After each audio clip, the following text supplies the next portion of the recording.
Hey everyone, today I want to talk about something super fascinating, cognitive biases and how they shape our everyday decisions. Yep, those sneaky little mental shortcuts we all use, often without even realizing it. Let's dive in. First up, let's talk about confirmation bias.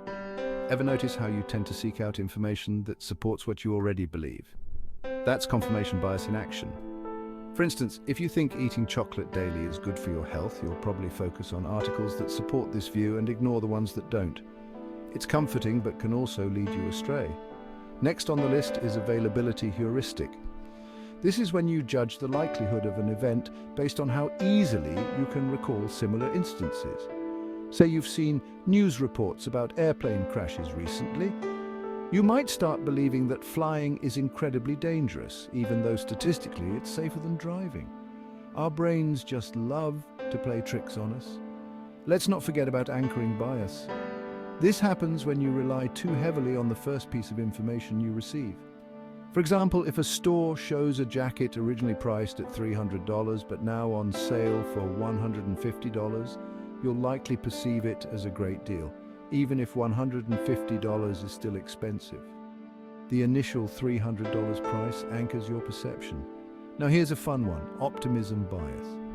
This is when you overestimate the likelihood of positive events and underestimate the likelihood of negative ones.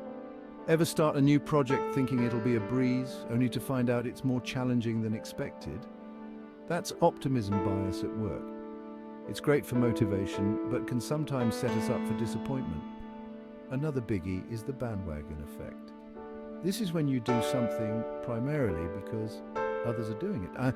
Remember the time you watched a TV series just because everyone else was raving about it? That's the bandwagon effect. It's all about fitting in, but it can stifle your own preferences and choices.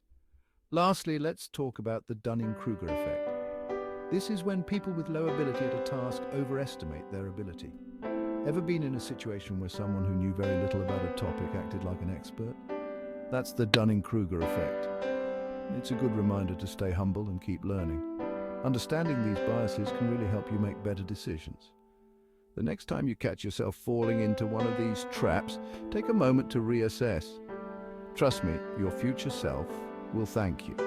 Thanks for tuning in. If you found this helpful, don't forget to like, subscribe, and hit the notification bell. See you in the next video. Until then, stay curious and keep questioning those biases.